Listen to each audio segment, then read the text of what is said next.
The Secrets of Technology is brought to you by the StarQuest Production Network and is made possible by our many generous patrons. If you'd like to support the podcast, please visit sqpn.com/give.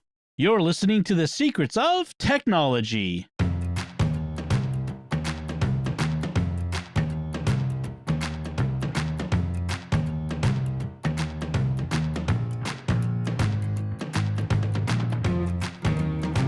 Hi, I'm Dom Bettinelli, and you're listening to The Secrets of Technology, where we discuss the technology news that's important to you from a uniquely Catholic point of view. And joining me today on the panel are Jack Baruzzini. Hey, Jack. Hey, Dom. And Thomas Sanjurjo. Hey, Thomas. Hey, Dom. Folks, before we get into the topic of our show, I want to tell you about another show on the StarQuest Network that I'm sure you'll enjoy called Let's Science. Every other week, Carolyn, Lindsay, and Lino tell us about another fun, amazing, cool science topic that's something from the headlines, often from space, but sometimes having to do with dinosaurs. It's a lot of fun, about 15 to 20 minutes at a time, and they also approach science from that uniquely Catholic point of view, so you definitely want to check that out. It's at sqpn.com/science, or find it wherever fine podcasts are found. So let's talk about our topics today.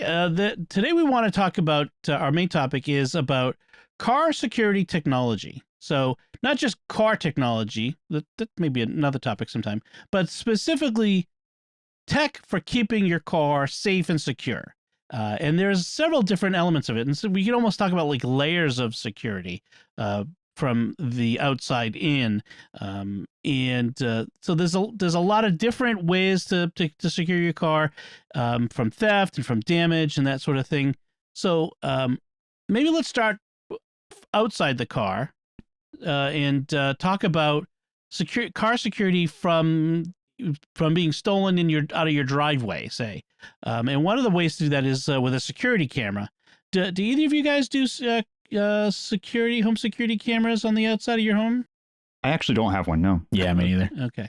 I have Ring cameras, and I gotta say there's a couple of issues you want to keep in mind when talking about like home security cameras. In the big one, which you don't really think about is so placement, of course, is important. You want to be able to see where the cars are, but it's also important to be able to see people approaching the car. So you got to have enough of a wider angle to see it, and the camera has to be in a high enough position to kind of see over things like the car. But one of the big important things too is lighting, and I have a trick with mine, which isn't ideal. It's under the eaves of the house, and at night the light from the camera itself reflects off the eaves and makes it glare a lot. So it's hard. It's actually kind of hard to see what's going on a little bit in some of the areas. So you think when you're buying one, you got to think about where you're going to put it and how the lighting during both day and night and that sort of thing. So that's one thing. I have to laugh when you say see over the car, because we have a 12-passenger van that's incredibly tall. That's what. Yeah, I have a Ford Transit, so yes, you have to. Like if someone approached the van from behind, like it was breaking into the back door, I'd never see it because right. That's just please don't do that, folks. That's now that I've said that on my podcast. But and then other things, some video cameras you can get that are just like alert cameras where it sees something and it pops up an alert on your phone or your computer, but they don't store video. But you really would want to have some sort of cloud storage, or if you have like a local network attached storage device, you could store it locally. That's often a good thing. Or you can set up like a hard drive with like a Raspberry Pi if you want to go that route and have the video stored locally. But you want to store video and have it be able to store enough of it that if you go away for a couple of days, you've got that footage there. And then another important one is you want to have a nice sharp picture. You want to be able to see the face of the person breaking your car, or maybe see their license plate of their car that's pulled up in front, or those sorts of things. And that can be tricky, especially again at night. Some cameras have a night mode. Others just turn on, like my camera just turns on a light that's built into it, a spotlight. So those are some things to keep in mind.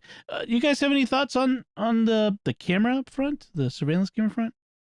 I think a lot of times, you want a preventive measure, and sometimes the best preventive measure is just to have a motion light, like not even with a camera attached to it, but just having that motion censored light is a good stopgap. So if you don't feel comfortable having a camera in your yard, or you don't want to hassle with all of it, just putting something that looks like a camera with a motion sensor light on it is not a bad idea. That's true. That's true. Yeah, someone coming into your driveway and a light comes on could be enough just to deter them and, turn and keep walking. Yeah. Right. Yeah. How about you, Jack?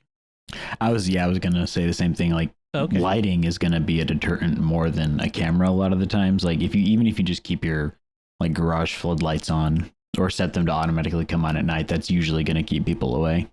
So even if you don't put the camera out, you've got that deterrent there. That's the thing I do. I have hue lights on my front door that come on at sunset and go off at sunrise. I know some people, they don't want to waste the electricity overnight, but I just feel like the security outweighs the expense. I'm willing to pay that price to have that a little extra added bit of front door security with that. And my driveway is right next to my front door, so it's like it helps with that. So that's a good point too. So moving inward, the next level is for like, especially with car surveillance, is inside the car.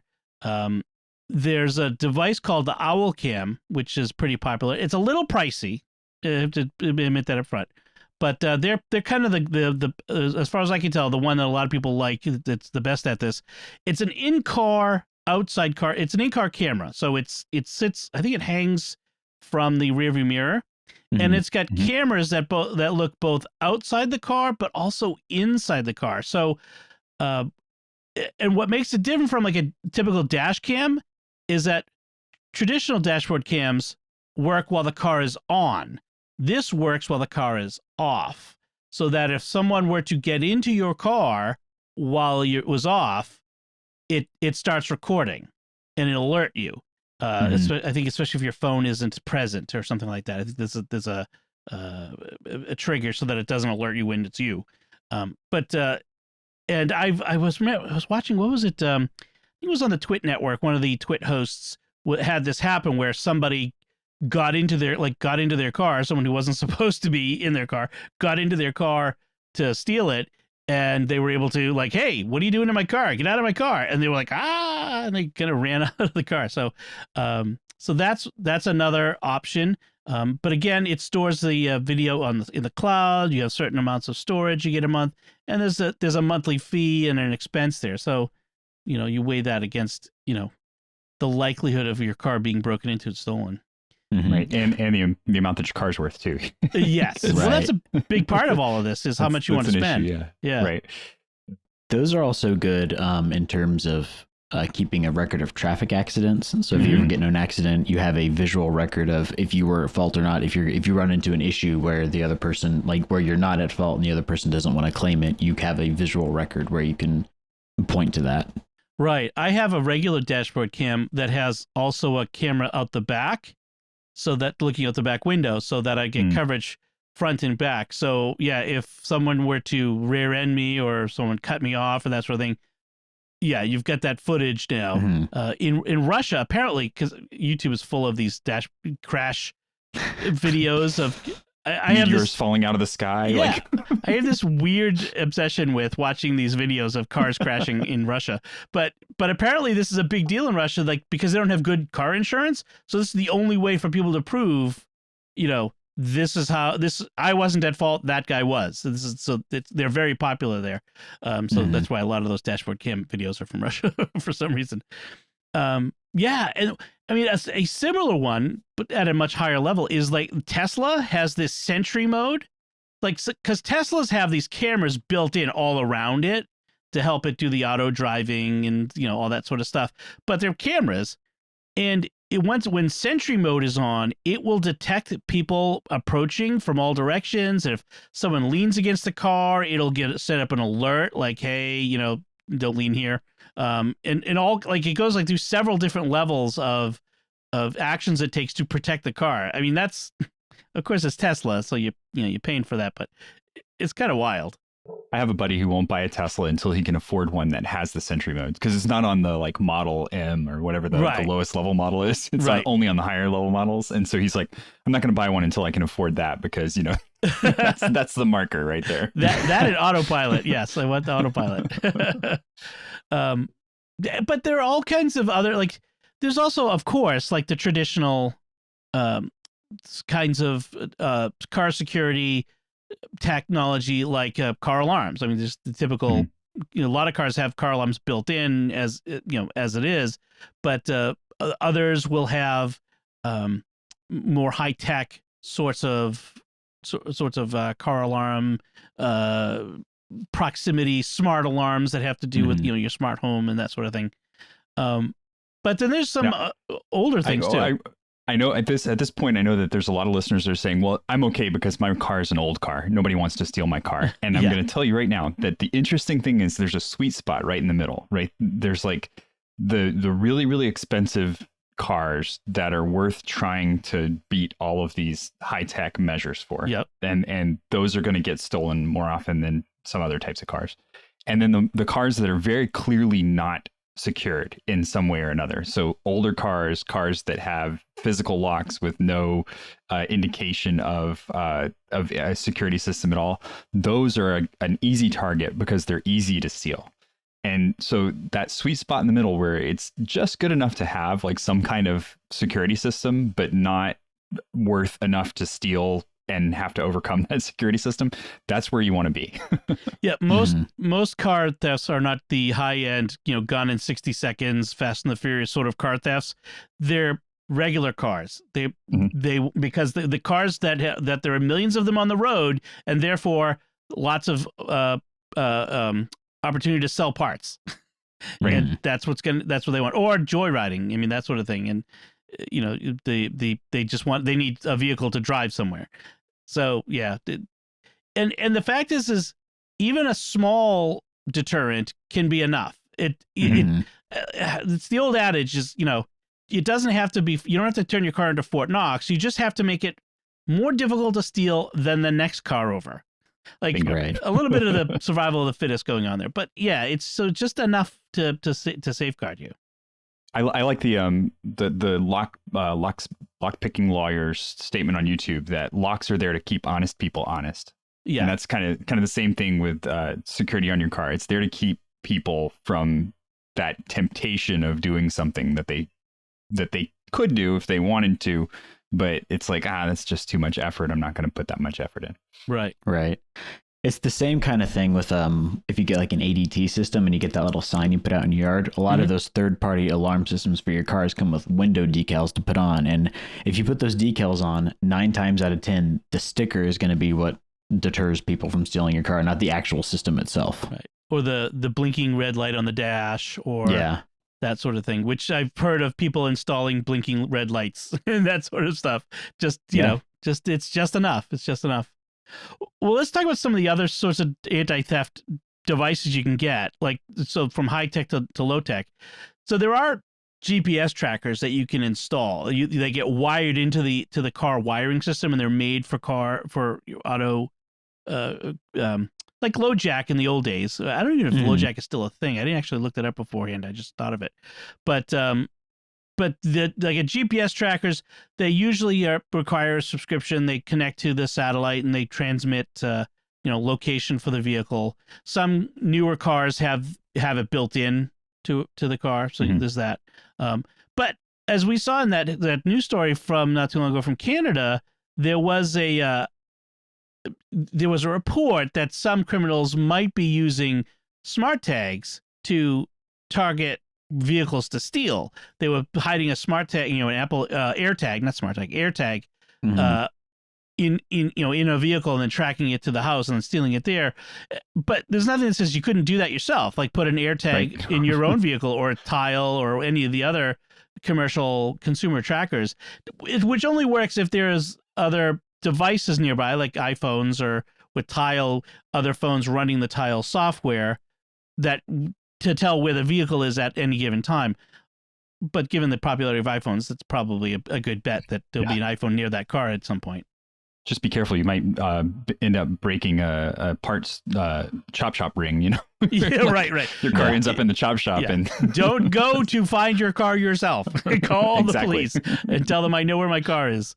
Yes, that would be bad. But yeah, you could also just get a professional GPS tracker. One that I thought was a fascinating piece of advice was getting a Faraday bag, not for the car, of course, but for your key fob, because you've got your key. A lot of the newer cars don't have actual keys, but they have like a fob. It's just a hunk of plastic and electronics that just you bring in proximity to the car, and the car can start and unlock and that sort of thing. And so thieves could sometimes clone it. They could clone the signal and then make their own fob. So the suggestion is get a Faraday bag. The Faraday cage is a type of metallic, in this case, bag that blocks radio signals. So you put the fob in it, presumably it's not, so it won't transmit, and then it prevents someone from cloning it. And of course, you got to take it out of the bag to use it. Right. I mean, really, you could wrap your fob in tinfoil and it would do the exact same thing. A bag is just a bit of a nicer solution. Right. Yeah. I know. I suppose if I've got a Mercedes, I need to get the Mercedes monogrammed Faraday bag. Yeah. You've got a car good enough to have an RFID. It's probably good to have if you have a Corolla, you use the tinfoil. Exactly. It's like the college student Faraday bag.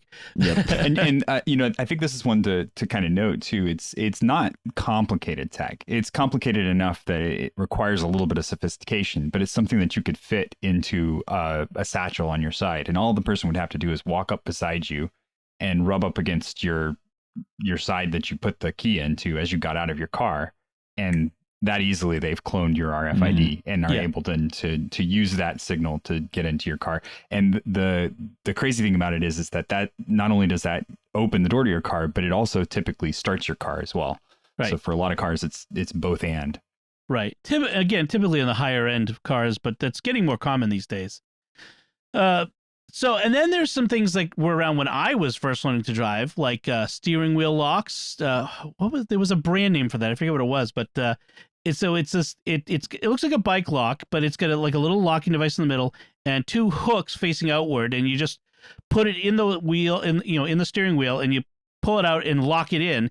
And the way it safeguards your car is you can't turn the wheel while you're sitting in the driver's seat while it's on there, and it's made from steel, so you'd have to cut it off to get out. Now, thieves have been known to cut steering wheels in order to, if they really want the vehicle, but yeah. So steering wheel locks. There's also pedal locks, ones which instead of going around just the steering wheel, that reach down from the steering wheel to like the brake pedal and hold it, so you can't push the brake in, making you can't drive the car.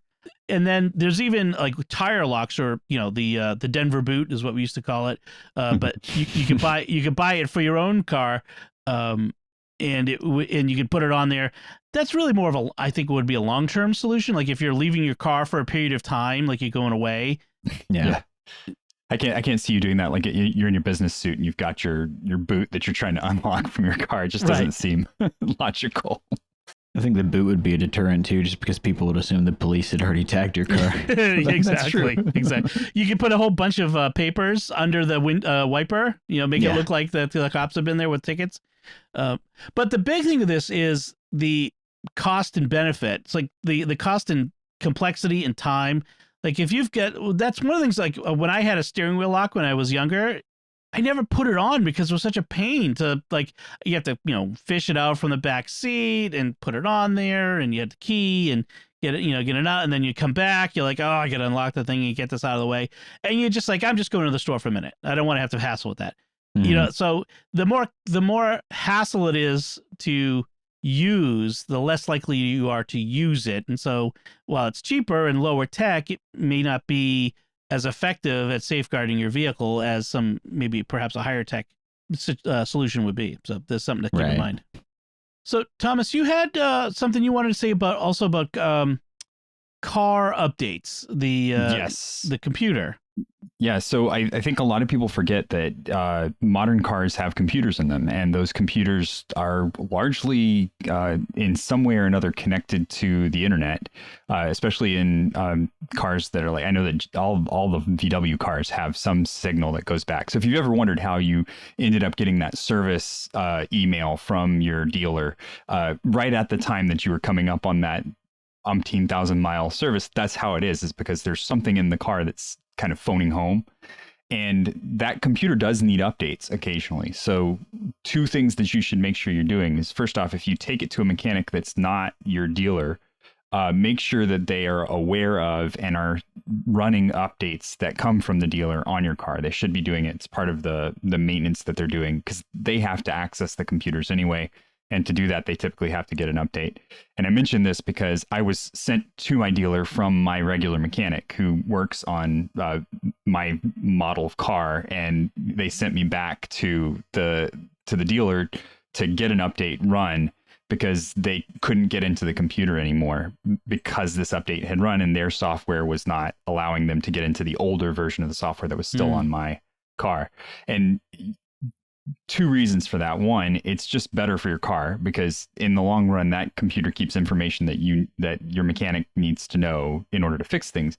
But also, those updates can be security updates because lately there have been hackers that have been hacking into these systems remotely and able to access information about the car, but also access parts of the car that are connected to this. So if there is any kind of speed control that's connected to this computer that's also connected to the internet component, then, and it's unsecured in any way, the hacker can get in and possibly change the speed of your car while you're driving. So be aware of those updates and make sure that they are being run on your vehicle.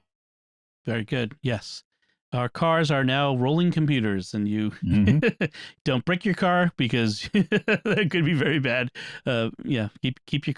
We have to update everything, everyone. You have to. I saw someone had a refrigerator that had internet access, and it had like the screen on it, an error message, and need to update your security certificate for your fridge.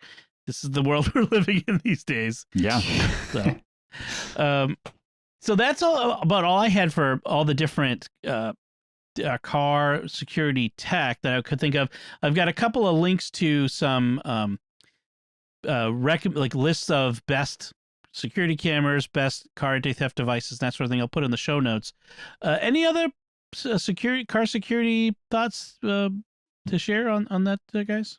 I think that pretty much covers it. So, but if the listeners, if you have any ideas for car security that you've got, I didn't talk about like putting it in your garage and having, garage door security. That's more home security. Plus, I don't have a garage in my house, so if I did, it would be full of stuff, and I wouldn't be able to put my car in it anyway. But that's how that goes. But if you've got ideas or questions about car security tech, we would love to hear from you. You can email us at technology@sqpn.com.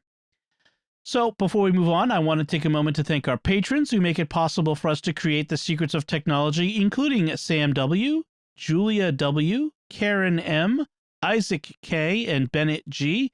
Their generous donations at sqpn.com/give make it possible for us to continue the secrets of technology and all the shows at StarQuest. You can join them by visiting sqpn.com/give. So, few headlines, but I want to start up first by saying that Apple has released a bunch of security updates. Speaking of security updates, for all of their devices: iOS, iPadOS, macOS, watchOS, Apple TV, HomePod. Everything has gotten an update. There must have been some security bug that really needed to be fixed. There was a Safari security leak that they were fixing that is involved as well. So I would definitely get those done if you have Apple devices. But let's move on to the rest of our headlines, though. So here's one. Meta, which is as we know, the new name for Facebook, has the fastest AI supercomputer in the world, or it will be the world's fastest by the end of 2022. That may not be as impressive as it sounds because it's an AI supercomputer as opposed to a regular supercomputer. So what the article says is Well, first, my question is: has no one read a dystopian novel involving supercomputers? Because Facebook having an AI supercomputer just sounds like a bad idea. But but it's interesting to me that the most powerful supercomputers out there used to be used to build model nuclear explosions, for nuclear physics and that sort of thing. But apparently, an AI supercomputer is a different kind of beast, right? Thomas, you know a lot about these things, right? Yeah, I mean, it's a little bit. And before we start, I want to clarify because this bothers the heck out of me. Yeah. AI and machine learning are not the same thing. So artificial intelligence and machine learning are not the same thing. And what they are talking about here is machine learning. It's a machine learning computer. The line gets blurred all the time, but an AI must be aware of its surroundings, of its environment, and capable of making solutions that come up in the environment that it's in. And that's not what we're talking about. We're talking about as a computer that just takes a whole bunch of data, eats it real fast, makes conclusions based on previous data that it's been given, and then spits it back out. So it's a computer just doing a really fancy, like, kind of human thing. And that's why it's blurring those lines. But I'm a stickler for this. It bothers the heck out of me when people say AI. All right, good. So and it's very similar to what the old modeling computers did, but the thing that it's doing that's interesting and why this makes it kind of a new and an interesting space is that it's taking many more dimensions of information and making conclusions from those many more dimensions. With Facebook, it's obviously like, what you're interested in, who you're connected to, all of these other data points that make up a model of who you are, and then connecting that to other people or to businesses particularly, and what they're selling. And that's where this is interesting, because it's creating this bigger model of not just a nuclear explosion in this case, which is very limited in scope and in space, but of a human's a online construct, basically. Mm-hmm. Mm-hmm. And they said that some of the things they want to use it for is to train it in content moderation, like to detect hate speech or that sort of thing, which frankly they need help with, because their current methods for auto detecting, bad speech are terrible, because there's plenty of false positives out there.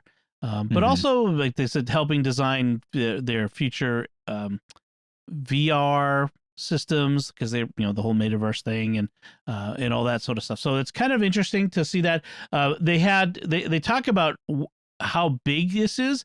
I mean, this is when they talk about supercomputer, it's really like a data center. It's like a building, and they said when they reach by mid 2022, by mid this year, they will have 6,080 NVIDIA GPUs, these NVIDIA A100 GPUs. And it's like, if you've been having trouble getting a GPU for your home-built PC, this might be one of the reasons why. Now, these are not home gaming PC GPUs necessarily, but that's where a lot of the chip manufacturing is going into this sorts of thing. So it's kind of wild. It's interesting to see, though, that it's an interesting article to check it out. You definitely from our links to kind of get a sense of what kind of supercomputers they're building.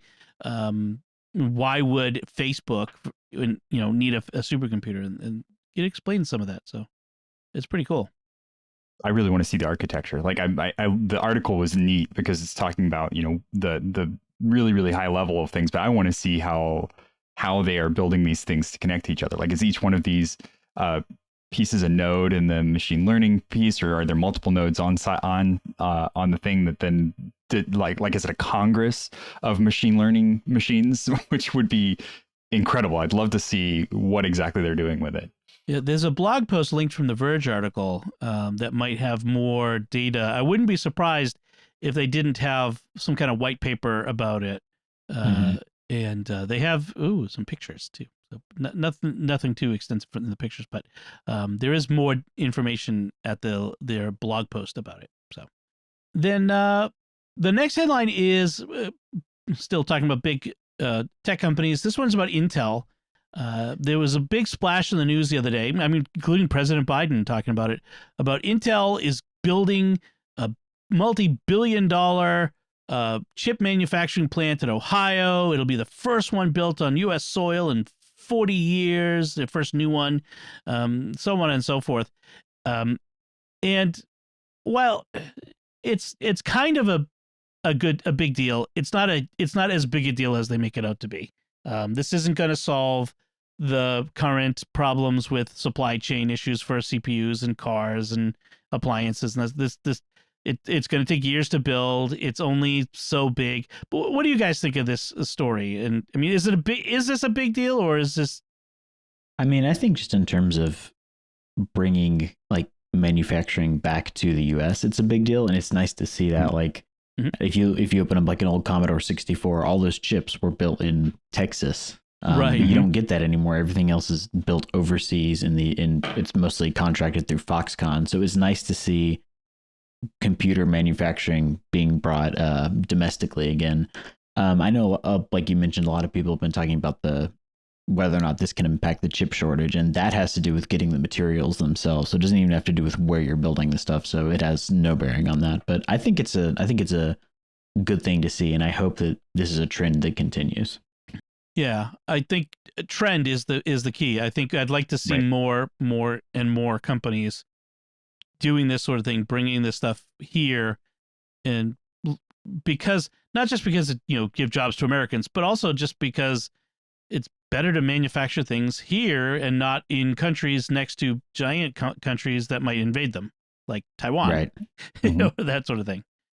Or just to centralize the production of these things so that we have at least some of them internally to our country, because that's I'm all about the American jobs, but also the fact that there is almost nothing being produced here that is a chipset that's going into something here. So we design them all here, we send the design somewhere else, it gets built and then shipped back to us, right? And so that's a major flaw, because if anybody decided that they wanted to stop producing or stop sending those items to us, there's not really anything we can do in an immediate sense to ramp that production up and get it going. Right. Or if you have a backlog at ports like Port of Long Beach or Port of Miami, whatever, like we just have, that yes, they're manufacturing them and they're sending them to us, but they can't get them off the boat because we can't get the boats into the harbor. So yeah. Yep. So it's a good deal.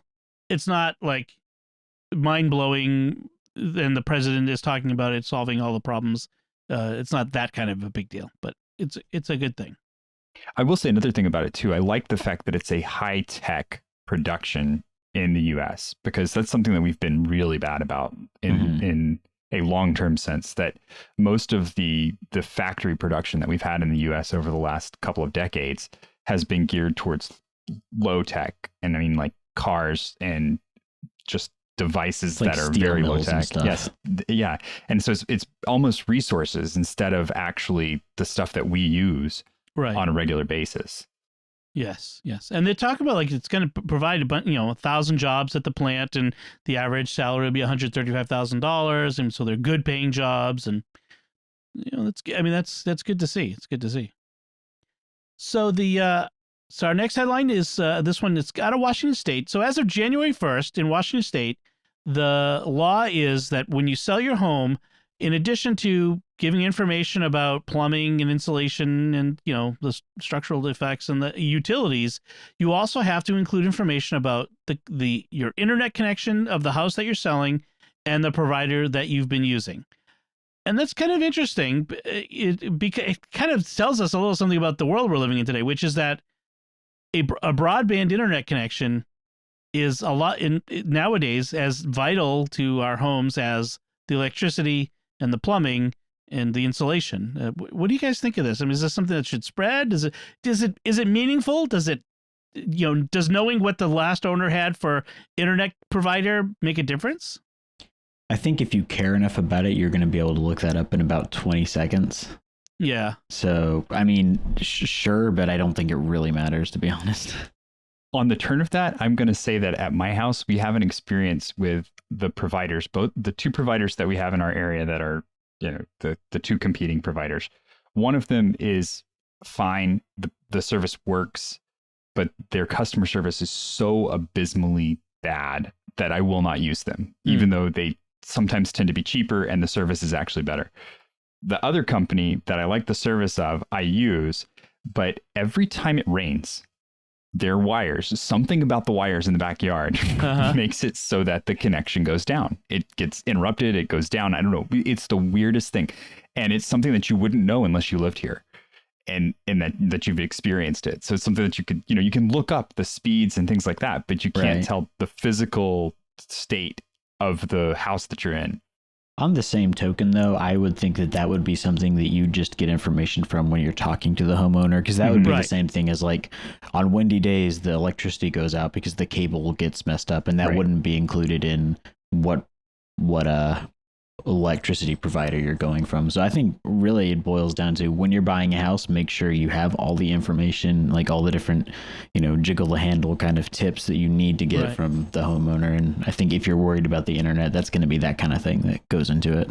Actually, even like having your when you hire a home inspector, because you should always hire a home inspector before you buy a house, that should be one of the things he's looking for is the internet connection. Where's it come in? What kind of connection is there now? That sort of thing. I mean, you could come up to my house and look at the side of the house and say, oh, he's got Verizon. He's got a Verizon fiber optic cable going into his house. So that must be what his internet is. I mean, so there's that sort of information. I'm not sure you need a law for that, but it's kind of interesting. By the way, Thomas, speaking of the every time it rains, the internet goes out. I had this problem when I lived at a prior place, and I had Comcast cable coming into the house, and it kept going out, and I kept calling, and they'd have to send a guy out, and they have to replace, fix whatever's in the box that's shorted out. There's a box on the pole, and something inside that keeps shorting out, till finally I'm like, I need someone who knows what they're doing. I want like a supervisor. And I got to talking to like a supervisory engineer. He personally came out, climbed up and said, the box is leaking. The box on the pole itself is leaking. So so they're replacing the thing inside, the technology inside, but they're not fixing the very low tech seal on the box. Right. Yeah. That's something that only an experienced, guy, the senior guy would think of probably. I might have to do that next. Yes. Yeah, you just climb up there and just like seal it yourself with like some what's that tape that everyone's using these days, the guy puts it on the boat, you know what I mean? He slaps it on to the flex seal tape. Yeah. Yes, flex seal. Throw some flex seal around that. Nothing's getting inside. Nice. So I thought that was interesting. So, and then our last headline is one that I thought you guys would get a kick out of because it's a space one, and none of you guys are into space too. So NASA is going to be sending the unmanned Artemis spacecraft to the moon, to orbit the moon. It's the precursor to the return to the moon with manned landings. So they're sending an unmanned craft first, but on this mission, they're including a Amazon Alexa on board. It's a technology demonstration. It's not actually going to be controlling anything. Thank the Lord. But it's especially hardened technology, it's not just like they didn't just grab an Echo off the shelf and throw it in the thing and plug it into the USB port. It's a special thing. And what they're going to do on the trip is they're going to be testing it. So guys back in Mission Control will be virtual astronauts and using it to I don't know what they say they're going to do. Like, I don't know turn the lights on and off. I don't know exactly, but they're going to have it do stuff. And the idea is that we want to get to where Star Trek was, right? Where, in fact, they say that in the article that the Star Trek computer was one of the original inspirations for Alexa. So they want to get to the point where astronauts can use Alexa or some similar technology to do things when they're on space missions. What do you guys think of? I just can't. I can't get over looking at this like sending a monkey into space and just like sending a signal to the monkey and telling it to do something. And I don't mean to compare Alexa to a monkey, but but that's just so much when I was reading this article, I was like, oh my gosh, that's what they're doing is they're sending a trained monkey into space to do stuff for them. Apparently, yeah. But I mean, to be fair, like, most of the reason probably any of us like the smart home devices is because it makes us feel like we're on the Starship Enterprise. Sure. Oh, 100%. Yeah, definitely. Well, yeah, I was just thinking like trying to get it to, Alexa, turn the lights on. I'm sorry, I can't do that, Dave. Yeah. Well, if you look at the pictures of the article, the device it has, it's got like this big screen and it's got like these little like glowing blue circle. It does kind of look like HAL, so I don't know how far I trust it. But no, it's not. It's Alexa. There you go. Alexa. Nice. Oh my gosh, that they've created HAL. That's what it is. So I mean, it's funny to laugh about, but I do like the idea of, looking ahead and saying, we need to make our systems more advanced. Like when you look at the cockpit of the Dragon capsule. Yeah, the SpaceX Dragons capsules. Those look like something out of sci-fi. The touch screens and so why not? I mean, we should be trying to advance and get better. I mean, frankly, I'm kind of hoping that whatever the advances they make in this, because it does, despite my jokes, it does have to work in space better than it does now. So maybe that will trickle back to the consumer devices. Exactly. No, but that's the way that it always has been, right? I mean, we have Velcro, we have freeze-dried foods, we have so many things, zippers from excuse me, from space exploration. So that's the way things get advanced. Is when the situation is life or death, right? It's the necessity is the mother of invention. When it has to work because an astronaut has lost their screwdriver and they need help getting something open, and they can ask Alexa to do it without having to move from where they are. They need it to work, and they're going to figure it out and they're going to make it happen. Right, exactly. So, Alexa will be returning to the moon before the rest of us, I guess. And one small step for small ladies in a can. Cool. All right. So those are our headlines this week. And let's move on to our picks of the week. Jack, what is your pick? My pick of the week is a program called RetroArch. And what it is a front-end container for all the different emulators you can use for different games like NES or the Sega games or even like the PS1. And the nice thing about it is that it collects all the different emulators in one spot in a easy to use, visually appealing package. And it gives you the option. You don't even have to go and download the emulator itself. You can select it from the list and install the emulator and then use that as the core.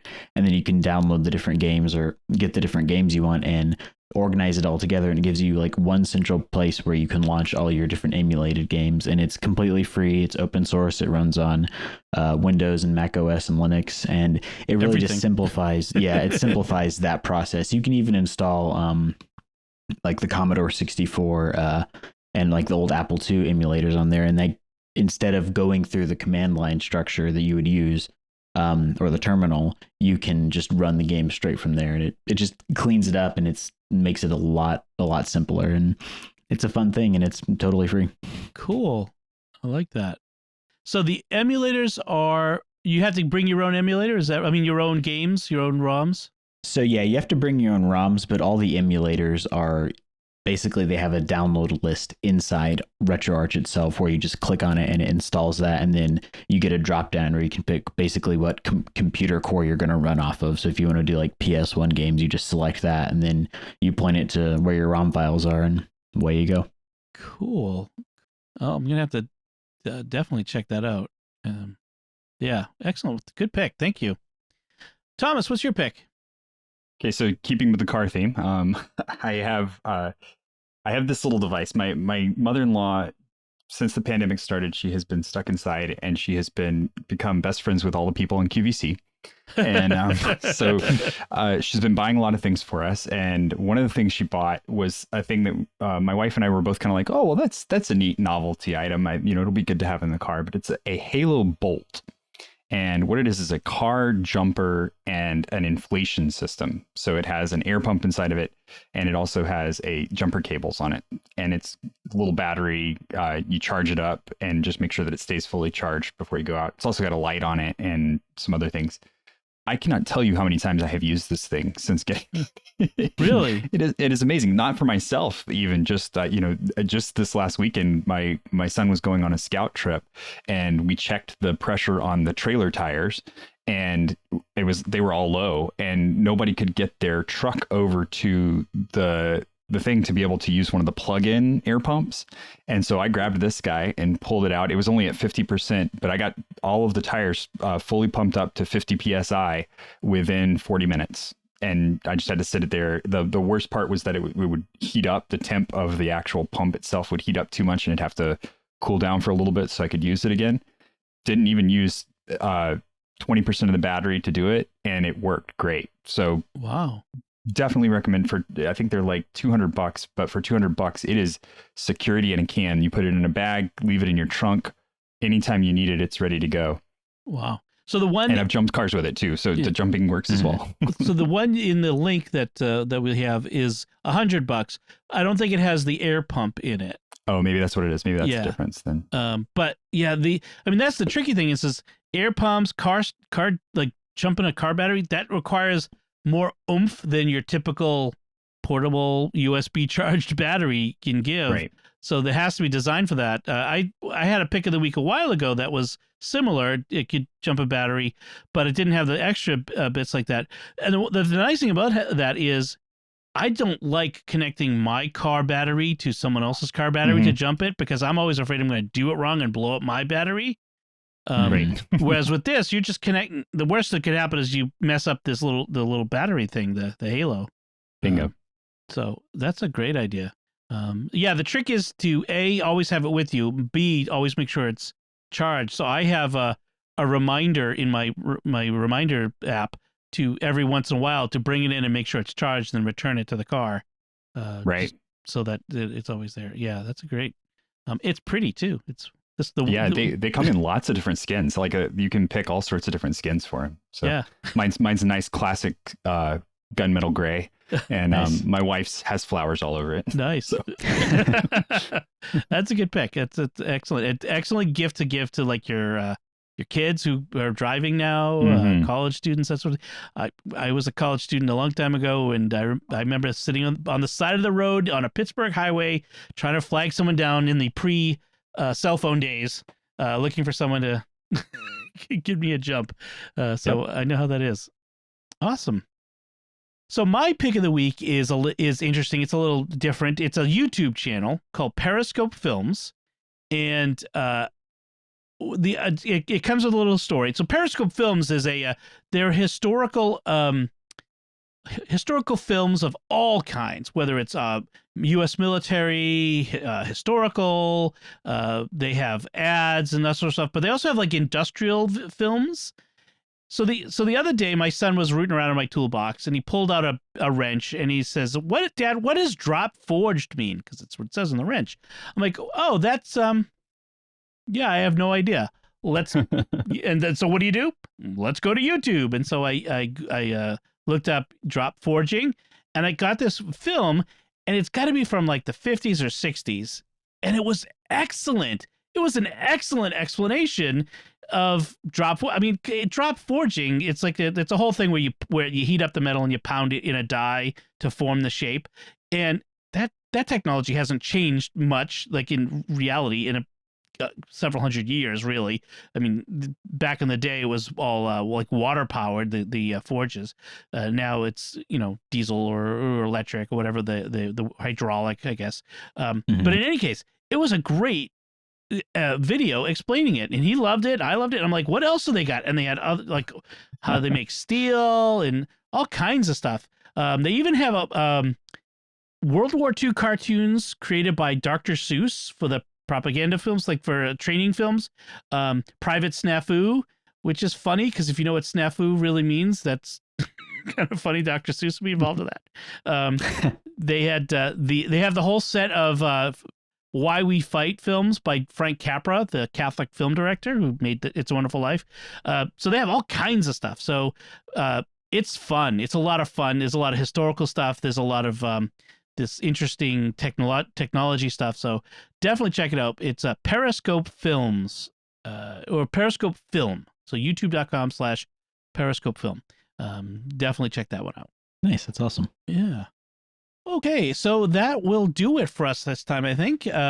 We would love to hear your feedback on anything we've talked about, or any ideas or any questions you have about technology that you think we might be able to address. You can comment on the show at sqpn.com/technology, or the SQPN Facebook page at facebook.com/StarQuestMedia, or send an email to technology@sqpn.com. You can find links from our discussion and our picks of the week in our show notes at sqpn.com. Remember to like each episode of Secrets of Tech where you find it on Facebook, retweet us on Twitter where we're at SQPN, or leave comments wherever you see us. Until next time, Thomas Sanjurjo, thank you for joining me and sharing the secrets of technology. Been great to be here. And Jack Baruzzini, thank you as well. Thanks, Tom. And once again, I'm Dom Bettinelli. Thank you for listening to the Secrets of Technology on StarQuest.